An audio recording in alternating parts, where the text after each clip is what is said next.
go to someone and say, hey, I've got a great warehouse down here. It's got all the bays and everything you want. Look at the trucking jobs. We lost 300 trucking jobs in that. Let's bring them back. You know, we've got things where even there's a question on the airport, you know, what's going to happen if we're going to have a regional airport. But we need that if you're going to have the star bond, because you've got to have people that can fly in, because not everybody wants to drive to Southern Illinois. So you go out and you get it. You hustle it. You don't sit back and wait for it to come to you. You hustle that business. Talk about the airport. I think that's something that does set Marion apart from other comparably sized cities. And you know, you got the cities at the juncture of I-57 and Illinois 13, a lot of transportation advantages. With that airport, how do you see that evolving? Well, you got to work with the FAA, and I mean, there's federal bureaus involved in that. But I worked 10 years with United Airlines, so one thing I know is. What'd you do with them? I was a computer programmer engineer. Okay, all right. And I used to do weight and balance aside. How I had to do a program to tell you how to load that plane for best fuel consumption. So that was my engineering background. So part of it is that, again, you have to go out and do it. You don't wait to come to you and say, what's the answer? You go to the agencies, you go to the other towns and regions, because it's a regional airport. But if need be, you make it a Marion airport. But you have to work to get it, you just got to get a bigger plane in there. You can't just generate. There's room for more runway. You've got to expand that runway and get so we can get at least a DC-9, a DC-10 in here, because these prop planes and that are not turbojets aren't going to make it. So we've got to be able to get bigger planes in there. But that gets prioritizing, getting in there and saying what's our options. Work with Cape Air, go back and work with St. Louis, and saying, let's get some bidding going on. Now, the fuel consumption is what's hurting us. You know, with the fuel prices going up, it's making them a little more shaky to come to the table. But you just make some other incentives on that as far as promising volume. When you start going out to these corporations and say, hey, you want to broker a deal? We'll broker you how many flights you need to go to your St. Louis or Chicago bases, and let's send you package deals. Where does Marion sit on payments due from the state? And as mayor, what would you do to make sure Marion got what it was due? Tell them to pay it out of those secret slush funds that they have up there. We're the state has secret slush funds? Well, that's what they're saying the TIF money is. Oh.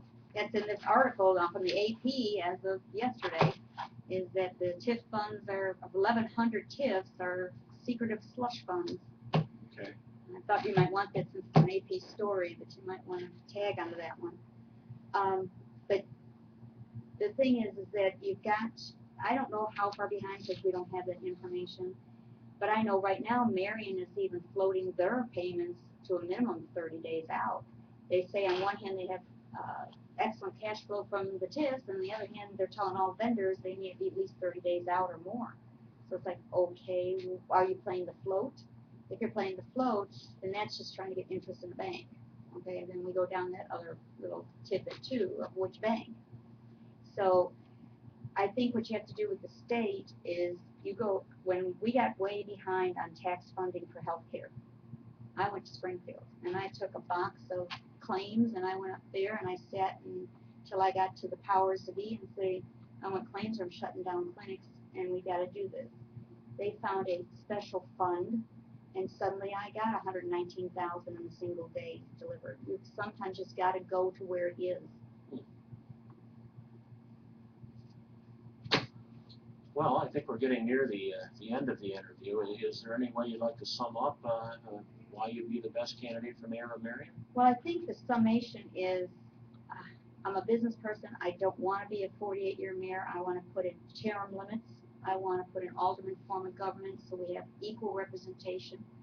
I try to do it by ballot, by getting signatures. Didn't get enough in time for the November election.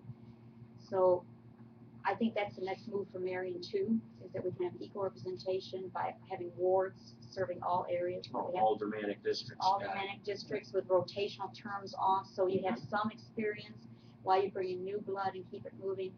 Have a mayor with term limits. I volunteer to be the first.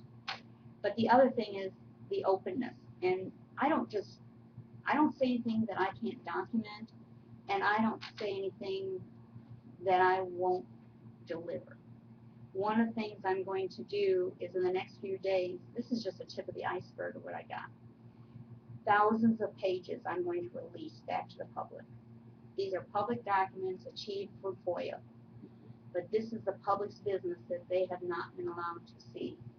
And I'm going to release them back on the web with indexes so they know what they're looking at. And they can see and videos of city council meetings, different things, and let the public review their own business.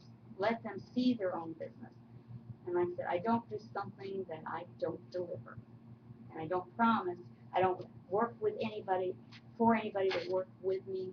We partner, we network, but I have to deliver. I'm an A personality. So. Okay, well, thank you very much, Carolyn. It's been a pleasure to have you with us, and